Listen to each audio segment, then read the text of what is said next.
درود دوستان عزیز، نشر نوبتی برنامه ترانسفر در عمل را چون پیشین با سخن سری گزارش‌های ترانسفری از فوتبال وطن منظورتان می‌گردانیم. سخن از نویگرای ترانسفری استقلال آن است که دومین نفر نو برای قهرمانان تاجیکستان پس از علی جان کرامت‌الله‌زاده این حملهگر اوکراینی دمیتری بیلانو گردید. دمیتری دستپروری باشگاه شختیار اوکراینه بوده، موسم گذشته شرف باشگاه وخش را حمایت می‌کرد و با 8 گل در قطار گلزن‌های بهترین چمپیونات قرار گرفت و همچنین جایزه بهترین بازیکن خارجی را هم صاحب گردید. قرارداد یک ساله او با استقلال این از جانب دیگر ضعیف شدنی دسته وخش را میگوید که از همین دسته موسم قبلی تا به آخر برای قهرمانی با استقلال مبارزه برد. همزمان اسلام زایروف چند پیش چون بازیگری نوی برقچی اعلان شد. این هم نفر است که با گل‌های زیبایش زمانی برآمد در موسم قبلی در صف استقلال در صف حاصلات نامش را در دل مخلصان جای کرده بود. دفاعگر فخرالدین احتموف بازیگری نوی دیگری برقچی بوده، او باشد به صف این تیم از خوجند آمد.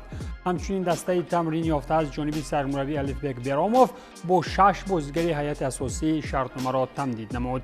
اینها نیم حمایتگران دلاور جمشیدزاده، مهربان غفارزاده، نیم محافظتگران جاویدان خوشوقتوف، مسرور قیام‌الدینوف و حملهگران مهران مدامینوف و عزیزبک دلیو میباشند که شرطنامه خود را با دسته برای یک موسم دیگر تمدید نمودند. کارهای کلوب مرکزی ورزش ارتش در این روزنه ترانسفری در قیاس با دیگران تماما دیگرند. ارتشیان بعد آوردن چهره‌های نو از برزیل و اسپانیا همچنین با دفاعگران اویبک عبدالغفاروف، عزت‌الله روزیف و حملهگر از ازبکستان اسلامبک اسحاقجانوف هیئت خود را پوره کردند. در صف روشن هم بعد رفتن نزدیکی 14 بازیگر از این تیم کم اندر کم پرشوی هیئت دیده می شود.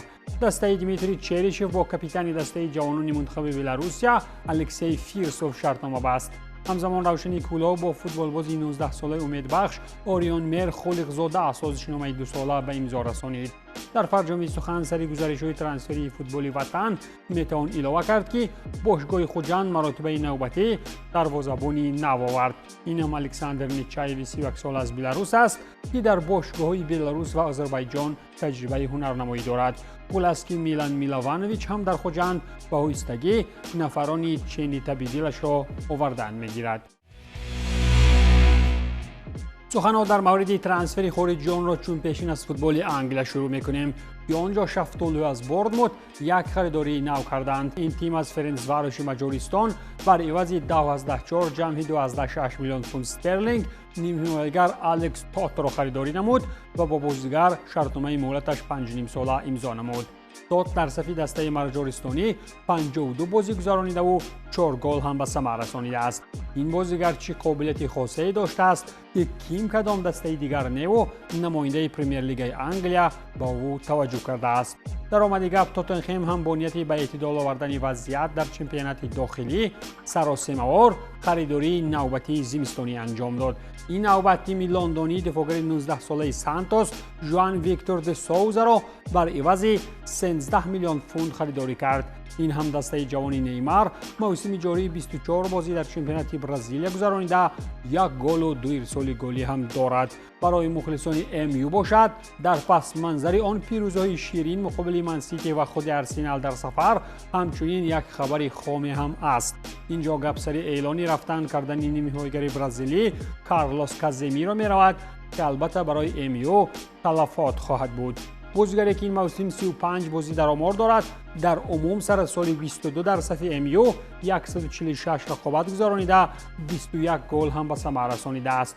بازیگری که از برای معاشی بلند رئال مادرید را یک زمان یک طرف گذاشت و با منچستر پرابلم دار آمد، اکنون پیش از رفتنش وابسته به نتیجه اخیر کارک به نظرم از اولد ترافورد خرسند می رود. خودی راهبریت ام یو هم خرسندی از آن خواهد کرد که یک نفری سرمعاش دسته را به زودی یک طرف خواهد گذاشت. گپ و خبر از ملک اسپانیا آن است که آنجا دسته کورشا پرکان از والنسیا دفاعگری سلتا اونایی نونیس را تا آخر موسم به اجاره گرفت. دفاعگری 28 ساله با همین پیراهن تیم اسپانی را به بر نمود و پس از گذراندن 17 رقابت در سری آ از این پس در پریمیرا نیرو میسنجد. بارسا باشد در میان موسم قرار کرد که دیگر به خدمت رسانی‌های مارک اندره تر اشتگن نیاز ندارد و دروازه‌بان تجربه‌دار آلمانی را به طور اجاره به جای دورنئو به ژیرون کاتالونی تا به آخر موسم روان نمود. تر اشتگن که این موسم از جراحت شفا می‌یافت تنها یک رقابت در جام اسپانیا گذرانید و با همین به دسته دیگر رفت. با احتمالیت زیاد به عمر تر اشتگن در بارسا روزهایی به شمار ماندند. فیورنتینا که این موسم حتی تنبل‌ترین ها هم از وضعیت ناجورش خبر دارند، در میان موسم زمستانی از بالونیا جوانی فابیان را با امکان خریداری برای عوض 15 میلیون یورو به اجاره گرفت. هرچند که نسبت این بازیگر میلان هم توجه داشت، ولی او اخیراً تا آخر موسم جاری به نجات فیورنتینا می رود. موسم جاری سری آ در مسیر 14 بازی فابیانی 23 ساله 2 گل به ثمر رسانیده است و در صف بنفشرنگ ها باشد میخواهد سوم و چهارم و پنجمش را هم به ثمر رساند. یک داد و گرفت دیگری نوبتی روما در این زمستان پس از آوردن دانیل مالن و رابینیو واس این به اجاره روان کردن نیم حمایتگر تامازو بالدانس به جنوا می باشد. بالدانس هم میتواند در صورت پسند آمدن بازیش به دسته شهر گنویا با پورگی از جانب این تیم خریداری کرده شود. این بازیگر موسم جاری 10 بازی در سری آ گذرانیده، یک گل هم با پیراهن گورگان به ثمر رسانیده است. ولی چطور معلوم می شود این گل یگانه برای دسته تاریخ از نزدیک کلیزه کمی کرده است. در مورد کارهای سودایی ناپولی سخنها را اندک درازتر قصه میکنیم، زیرا پس از باخت بزرگ از یوونتوس در دور آخرین سری آ وضعیت کلاً آنجا شدید است. ناپولی پیشتر از این لارنسو لوکا را به ناتینگهام فارست فروخت. مهلت اجاره‌ای بازیگر تا آخر موسم جاری بوده، از برای رفتنش دسته شهر نئاپل 1 میلیون یورو گرفت. ولی اگر در وطن فوتبال کارهایش قرار گیرند، جنگلبانان از برای لوکا 40 میلیون یورو پرداخت میکنند. این موسم این حمله‌ور 25 ساله 2 متره تنها 1 گل در 16 بازی سری آ زده، با لوکاکو و مک‌تومینی در گلزنی عموماً برابری کردن نتوانست. یک نفر دیگری را که ناپولی به اجاره روان کرد، این هم نوالنگ است که برای عوض 2 میلیون یورو اجاره‌ای به گالاتاسرای رفت و این بازیگر را هم میتوان بعداً بر عوض 30 میلیون یورو خریداری نمود. تیم‌های ترکیه که در مسئله انجام دادن ترانسفرهای گران ارزش و دعوت بازیگران سرمعاش پیشتازی قوی در منطقه میکنند، برای لانگ کم اندر کم 1,750,000 یورو معاش پرداخت میکنند.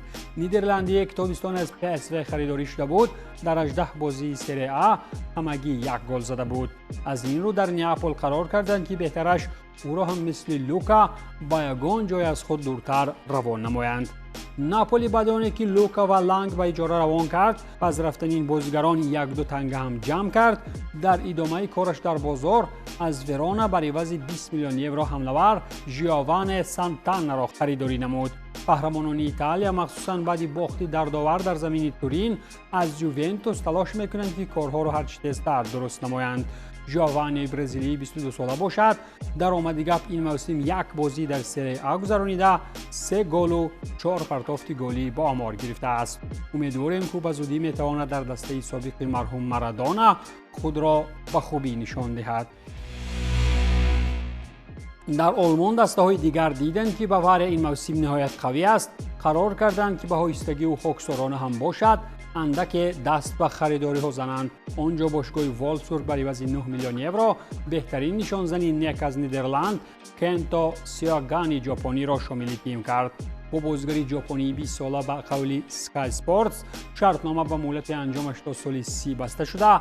این آسیایی بعد 7 گل در 12 بازی اردیویزیا باید خود را در بوندسلیگا هم به طور عالی نشان دهد.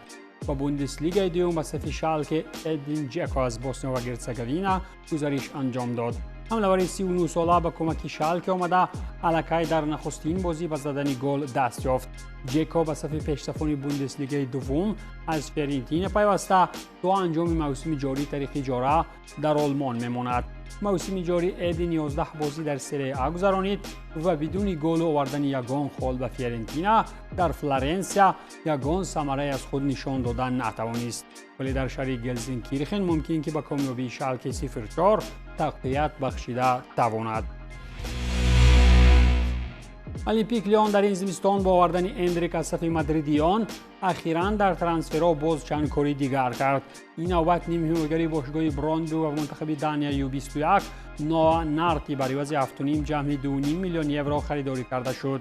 پیش‌داوری در شرطنامه نوشته شده است از این ترانسفر بازیگر 20 ساله میتواند 2.5 میلیون یورو در شکل لیورپولی ها و 10 میلیونی باشد 20% مبلغ از فروش بعدی بازیگر را شامل خزینه نماید. این موسم در حساب نیم حمایتگر 4 گل و 2 ارسال گلی در 17 بازی است. المپیک دیگری از شهر آوازداری مارسل باشد از خود ارسنال نتان ایتان نوانری را به استاد ولادرام آورد. این هجاره بازیگر لندنی تا آخر موسم جاری مهلت داشته. بازیگر 18 ساله هم تلاش میکند که در این مدت فرصت‌های هرچی بیشتری بازیکن را در میدان زیر دست دارد. شوره میدانیم این موسم انگلیسی جوان در صف تیم ارتتا همگی 6 بازی در پرمیر لیگ انگلیس گذرانید که البته برایش خیلی هم کمی کرد. یک کاری دیگری بازاری را در ترانسفر زمستانی باشگاه رن انجام داد زمانی که سباستیان شیمانسکی را از تیم فنرباخچه برای عوض 10.5 میلیون یورو خریداری نمود. باشگاه دینامو باشد از این ترانسفر طبق نقطه‌های شرطنامه پیشین 105 میلیون یورو فایده داد. نیم حمایتگری 26 ساله هم دید که صف بازیگران نو در تیم استانبولی زیاد شدن گرفت با قول خپودن از صف دسته خلیج بوسفور بیرون شد. سخنهای آخرین نشر برنامه با پولداری قزاقان داخل دارد. یادتان باشد یک زمان میلیاردر سلیمان کریموف در انژی داغستان یک قطار ستارگان را بر عوض پولی گران سرجم کرد ولی در یک مدت کوتاه از آن ستارگان در ملک داغستان کسی نماند. این نوبت باشد پولداران از ملک قزاقستان چهره‌های سرشناس فوتبال جهانی را به این کشور پهناور می‌آورند. الکای سابق بازیگر چلسی ویکتور موز 35 ساله به صف قیصر پیوسته و در این کشور باور بر آن دارند که تجربه غنی نیگریایی صاحب نام برای فوتبال ملک قزل‌ارده سخت کمک رسان می شود. همچنین نانی از برای پولهای فوتبال قزاقان شده دوباره کفش‌های فوتبالی را به بر کرد و در 39 سالگی بازیگری اکتوبه شد. سابق بازیگر امیو را در کشور قزاقستان با کل ارزش‌های ملی با تنتنه استقبال گرفته. گفته می شود که هموطنی رونالدو در اکتوبه ماهانه $70,000 معاش میگیرد. در مورد خود اکتوبه باشد میتوان گفت که این تیم بر عوض 364 میلیون تنگه یا خود 55 میلیون روبل از جانب شرکت ساختمانی قزاقستروی پراپرتیز خریداری گردیده. مالک آن نورلان ارتیکبویف با دارایی $228 میلیون در میان پولداران قزاق در زینه 44 است. نانی باشد بعد بازی در صف الفا بانک در مدیا لیگای روسیه تیر سال 25 اکنون از برای گرفتن آن پول‌های زیادی قزاقان در اکتوبه سرد مسکن گرفت. اکتوبه حتی آماده است که خلق را هم به قزاقستان بیارد ولی او الکای معاش سالانه 3.5 میلیون یورو پرسان شده است. در نهایت گفتن ممکن است که با چنین رنگ گرفتن کار با آمدن ستارگان فوتبال به قزاقستان تمام پول‌های آن شرکتی ساختمانی به جیب خارجیان می رود. این بود پایان برنامه ترانسفر در عمل. تنستو پولدار باشید.